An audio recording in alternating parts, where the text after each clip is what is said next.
Oke, Assalamualaikum warahmatullahi wabarakatuh. Pada kesempatan ini kita akan melanjutkan materi termokimia yang kedua, yakni materi tentang macam-macam perubahan entalpi.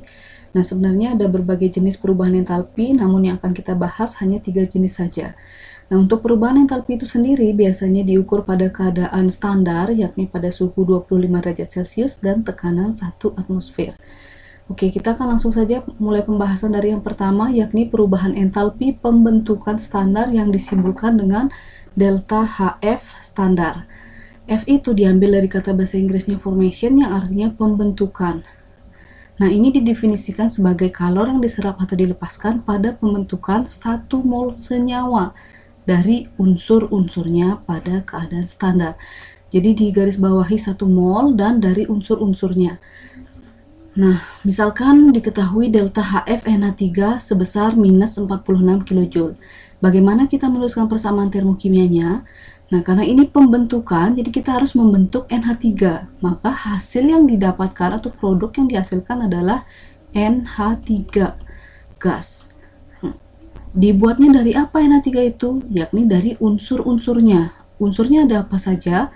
Ada unsur nitrogen, gas, dan ada unsur hidrogen juga gas. Nah, hanya saja untuk menuliskan unsur yang stabil dipakai ini aturannya. Jadi N2 nitrogen harus ditulis dalam bentuk N2, begitu juga hidrogen harus ditulis dalam bentuk H2. Oke, inilah persamaan reaksi pembentukan NH3 yang dibuat dari unsur-unsurnya yaitu nitrogen dan hidrogen. Tinggal informasi delta hanya kita salin ulang yaitu minus 46 kJ. Nah, untuk menyetarakan reaksinya boleh kalian setarakan asalkan NH3 yang kita bentuk ini harus 1 mol. Artinya dia tidak bisa diubah. Jadi untuk menyetarakannya agar jumlahnya di kanan 1, karena di kiri ada 2, ini dikalikan setengah. H2-nya dikalikan 3/2. Oke, ingat kembali penyetaraan pada materi stoikiometri kelas 10. Nah, yang kedua, ada perubahan entalpi penguraian standar. Kebalikan dari pembentukan itu adalah penguraian, di mana ini didefinisikan sebagai kalor yang diserap atau dilepaskan pada penguraian 1 mol senyawa menjadi unsur-unsurnya. Disimbolkan dengan D, yang artinya decomposition atau penguraian. Nah, sekarang kita akan menuliskan penguraian dari NH3. Jadi NH3-nya terurai, berarti kita akan tulis NH3 dulu. Terurai menjadi apa NH3 itu? Menjadi unsur-unsurnya. Ada unsur N dan ada unsur H. Ingat, N itu dalam bentuk stabilnya harus ditulis N2, begitu juga H harus ditulis dalam bentuk stabilnya yaitu H2. Kemudian delta hanya tinggal disalin ulang. Ini akan jadi positif 46 kJ karena tadi negatif ya. Nah, kemudian untuk menyetarakan reaksinya ini tetap setengah, kemudian ini 3/2. Oke, itu penguraian. Jadi penguraian itu adalah kebalikan dari pembentukan, dan yang terurai zatnya yang diketahui di soal ini tidak boleh diutak-atik, harus koefisiennya 1. Oke, itu yang kedua. Kemudian yang ketiga, ada perubahan entalpi pembakaran standar. Pembakaran itu disimbolkan dengan C yang diambil dari kata combustion, pembakaran. Jadi kita akan membakar secara sempurna sebanyak 1 mol senyawa. Pembakaran sempurna itu ingat ya, dia bereaksi dengan oksigen dan selalu menghasilkan karbon dioksida dan air.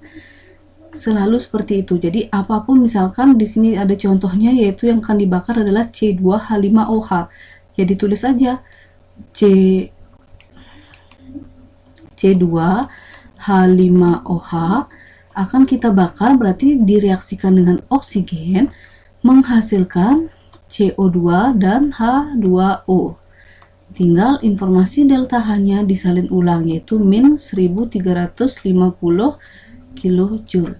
Ya, sisanya tinggal disetarakan. Karena di sini C-nya ada 2, di ruas kanan kali 2, hanya ada 5 tambah 1, 6, berarti 2 kali 3 biar 6. Kemudian di sini ada 7 oksigennya, di sini sudah tulis 1, berarti di sini 3. Ya udah.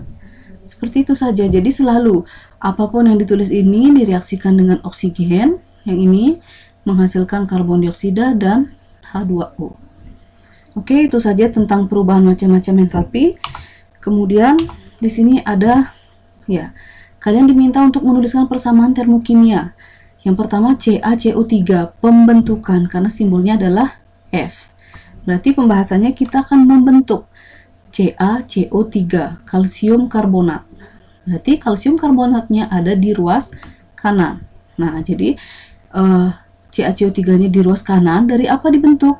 Dari unsur-unsurnya, yaitu kalsium, Ca, boleh ditulis dalam bentuk Ca, kemudian ada karbon, C, dan oksigen dalam bentuk O2. Delta H tinggal disalin ulang. Nah, sudah. Kemudian yang kedua. Yang kedua adalah entalpi pembakaran standar. Ya, perubahan entalpi pembakaran berarti ini artinya dibakar bereaksi dengan oksigen untuk menghasilkan karbon dioksida dan uap air. Nah, persamaan reaksinya ini. Jadi, apa yang ditulis soal disalin, kemudian direaksikan dengan oksigen, menghasilkan karbon dioksida dan H2O. Deltanya tinggal disalin saja. Sisanya yang angka 2, 3/2 ini penyetaran reaksi waktu materi kelas 10. Oke, yang kemudian yang bagian C itu simbolnya delta HD. D itu artinya penguraian. Jadi kita akan menuliskan penguraian dari H2O. Maka H2O ditulis di ruas kiri.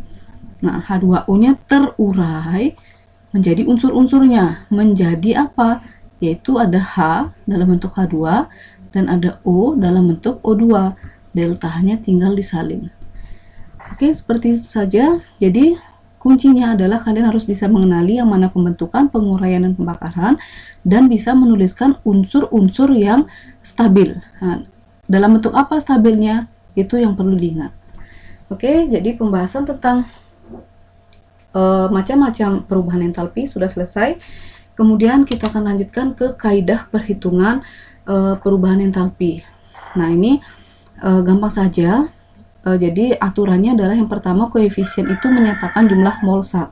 Kalau koefisiennya 1 itu artinya 1 mol, kalau koefisiennya 2 artinya 2 mol, dan begitu seterusnya. Kemudian aturan yang lain, jika reaksinya dibalik berarti tanda delta H dibalik. Nah, maksudnya dibalik itu seperti apa? Nah, misalkan seperti ini. Kita punya reaksi patokan, yang ini ya. Oke, nilai entalpinya positif, itu artinya reaksinya endoterm atau menyerap panas. Kalau kita balik, artinya apa? Reaktan yang di ruas kiri ini ditulis di ruas kanan, kemudian produk yang di ruas kanan ditulis di ruas kiri. Itu namanya reaksi yang dibalik. Kalau reaksinya dibalik, berarti tanda delta H juga dibalik. Berarti nilainya akan menjadi minus 1180 kJ. Oke. Kemudian yang kedua, kalau reaksinya dikalikan dengan bilangan, suatu bilangan, maka delta H-nya juga akan dikalikan dengan bilangan tersebut. Oke, misalnya reaksi 1 dikali 2. Yang ini ya. Ini kalikan 2, berarti ada 2 depannya. Kemudian oksigennya juga dikalikan 2. Nitrogen oksidanya dikalikan 2, maka jadi 4. Semua koefisiennya dikali 2, berarti delta H-nya juga dikali 2. 180 kali 2, berarti 360. Tanda positifnya tidak berubah karena reaksinya tidak dibalik. Oke. Nah, kemudian kalau ada reaksi yang dijumlahkan, berarti ini ada beberapa ya. Beberapa reaksi yang dijumlahkan, berarti delta-nya juga dijumlahkan. Penerapannya nanti akan ada di materi hukum Hess. Kemudian yang penting diingat juga menuliskan wujud. Oke, kadang-kadang kita jarang menuliskan wujud ini ya, jadi nggak terlalu penting sih. Kalau S itu artinya padat, kalau solid, kalau L cair, gas G dan larutan adalah paki simbolnya. Oke, langsung saja contoh soalnya seperti ini, gampang ya. Yang pertama CO2H2O menghasilkan CH3OH plus 3/2O2. Kalau misalkan reaksi yang pertama, diapakan sih reaksi yang ini dari reaksi awalnya? Nah, ternyata CO2 sama-sama ada di ruas kiri, berarti reaksi tersebut tidak dibalik. Diapakan ya? Berarti di depannya di sini tidak ada angka, tiba-tiba di soal ada angka 2, berarti reaksi ini adalah reaksi yang dikali 2. Kali 2, ini kali 2 jadi 4, ini kali 2 jadi 2, 3 per 2 kali 2 jadi 3. Maka delta H juga kali 2, 160 plus 160 kali 2 hasilnya plus 320 kilokalori. Oke, jadi kita tandai ya, reaksi yang pertama ini adalah reaksi yang dikali 2. Kemudian yang kedua, diapakan reaksinya? CH3OH.